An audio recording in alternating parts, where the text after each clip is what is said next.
بسم اللہ الرحمن الرحیم۔ السلام علیکم دوستو، اس میں کوئی شک نہیں کہ ہماری زمین اپنے اندر کئی طرح کے خزانے چھپائے بیٹھی ہے جو کہ اس دنیا کی معیشت کی ریڑھ کی ہڈی تصور ہوتے ہیں، لیکن اس کے باوجود حضرت انسان گاہے بگاہے اس خیال کے پیش نظر کہ شاید وہ اس دنیا میں دوبارہ آ سکیں گے، زمین کی تہہ میں کئی خزانے دفن کرنے کا سبب بنا، جبکہ اس کے علاوہ بھی کئی ایسے واقعات ملتے ہیں جو اس زیر زمین مدفون خزانوں کی رہنمائی کرتے ہیں۔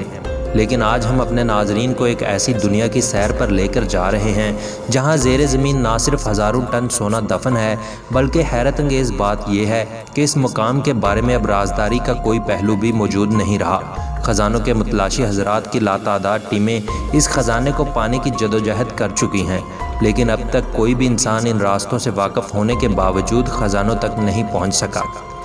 اس ہزاروں ٹن خزانے کے بارے میں جاننے سے پہلے نئے آنے والے دوستوں سے گزارش ہے کہ اگر آپ نے ہمارا چینل سبسکرائب نہیں کیا تو اسے سبسکرائب کر لیں اور گھنٹی کے نشان کو بھی دبا دیں تاکہ ہمارے اور آپ کے درمیان یہ محبت کا رشتہ قائم رہے اور آئندہ بھی ہر آنے والی ویڈیو کا نوٹیفیکیشن آپ کو آسانی سے مل سکے۔ دوستو، یورپ کے پانیوں میں موجود ایک چھوٹا سا جزیرہ جسے عرف عام میں اوک آئی لینڈ کہا جاتا ہے، جہاں سبز پوش میدان اور چھوٹے پہاڑی ٹیلے اس کے حسن میں بے پناہ اضافہ کرتے ہیں۔ اسی جزیرے میں ایک ایسا کنواں بھی موجود ہے جس میں تقریباً 2500 سال پہلے ہزاروں ٹن خالص سونے کے خزانوں کا انکشاف کیا گیا تھا۔ جب اس انکشاف کی تصدیق کے لیے جدید سائنسی آلات کی مدد حاصل کی گئی تو دنیا ایک بار پھر چکرا کر رہ گئی۔ اس جزیرے میں موجود ایک شاہ بلوط کے قد آور درخت کے نیچے خفیہ کنواں موجود تھا جس میں موجود سونے کی بڑی مقدار کی برقی آلات بھی تصدیق کر رہے تھے۔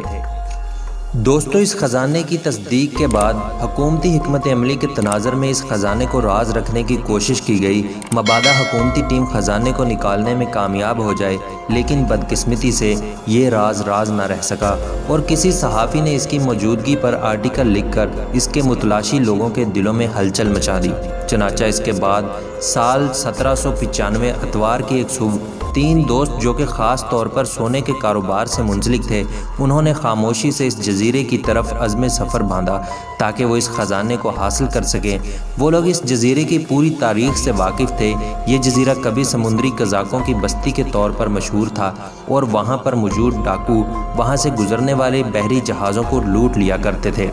اس معلومات نے ان کے اس خیال کو بہت تقویت دی کہ ہو نہ ہو یہ انہی ڈاکوؤں کا دفن کردہ خزانہ ہو سکتا ہے۔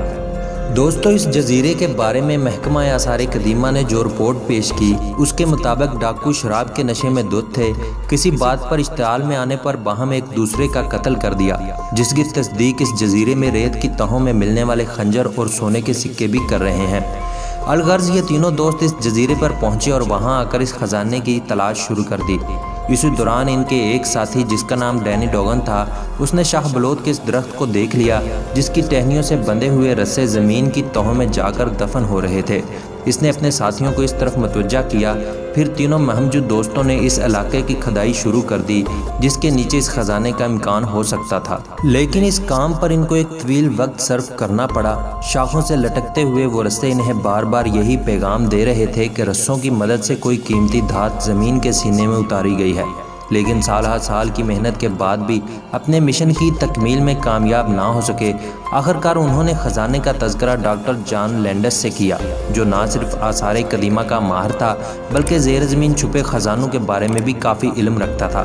اس نے یہ ساری رام کہانی سننے کے بعد اس جگہ کا معائنہ کرنے کا فیصلہ کیا اور پھر اپنے تجربات کی روشنی میں اس نے اس کنویں کی مزید کھدائی کا حکم دیا، اور جب وہ لوگ مزید 35 فٹ زمین کی گہرائی میں پہنچے تو ان پر انکشاف ہوا کہ اس کے نیچے ناریل کے ریشوں کی ایک موٹی تہ موجود ہے، جس کی وجہ سے ان کے شک کو اور بھی تقویت ملی اور انہوں نے مزید کھدائی جاری رکھی۔ اور جب وہ مزید 10 فٹ گہرائی میں پہنچے تو ڈاکٹر لینڈس نے دیکھا کہ نیچے شاہ بلوط کے تختوں کی ایک موٹی تہ موجود ہے۔ یہ ساری نشانیاں ان لوگوں کے شک کو مزید یقین میں بدلتی جا رہی تھیں۔ انہوں نے جب مزید کھدائی کی تو ان پر کھلا کہ نیچے ایک بار پھر ناریل کے ریشوں کی تہ ان کا منہ چڑھا رہی ہے۔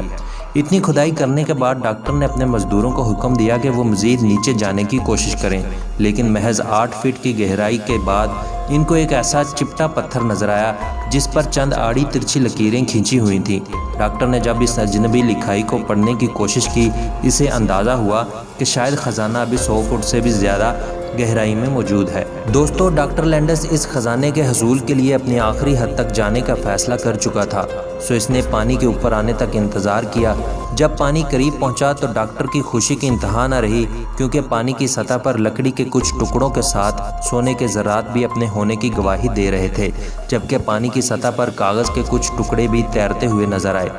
اب ڈاکٹر کے حوصلے مزید بلند ہو گئے تھے، وہ خود کو منزل کے قریب ترین سمجھ رہا تھا، سو اس نے اپنے ساتھیوں کو ایک بار پھر حکم دیا کہ وہ برمے کو مزید نیچے لے کر جائیں، مگر یہ ایک خوفناک فیصلہ ثابت ہوا، کیونکہ جب اس کی مزید کھدائی کی گئی تو پانی اس قدر تیزی سے اوپر آیا کہ اس کے تینوں ساتھی بھی اس کنویں میں ڈوب کر رہ گئے، جو کہ واقعی ایک تکلیف دہ حادثہ تھا جس نے ڈاکٹر لینڈس کی کمر کو توڑ کر رکھ دیا۔ اس سارے عمل میں بھی اب تک اس کو 9 سال کا عرصہ ہو چکا تھا۔ اس کھدائی پر وہ اپنی عمر بھر کی پونجی بھی لگا چکا تھا، لیکن خزانہ اب بھی اس سے کوسوں دور تھا۔ اتنے سالوں کی محنت کے بعد اتنا پتہ چل سکا کہ مذکورہ خزانہ اگرچہ اس کنویں میں موجود ہے، لیکن اس تک پہنچنے کا راستہ اس پانی نے بند کر رکھا ہے۔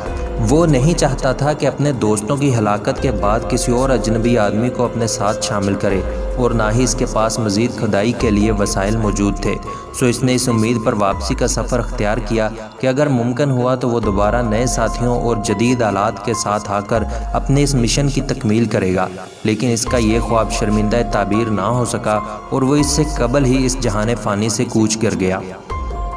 دوستو، اگرچہ خزانے کی تلاش ممکن نہ ہو سکی، لیکن چونکہ برقی آلات اس جگہ دولت کی موجودگی کی گواہی دے رہے تھے، تو 1957 میں ایک امریکی ٹیم اپنا ایک تحقیقاتی مشن لے کر اس جزیرے پر اتری،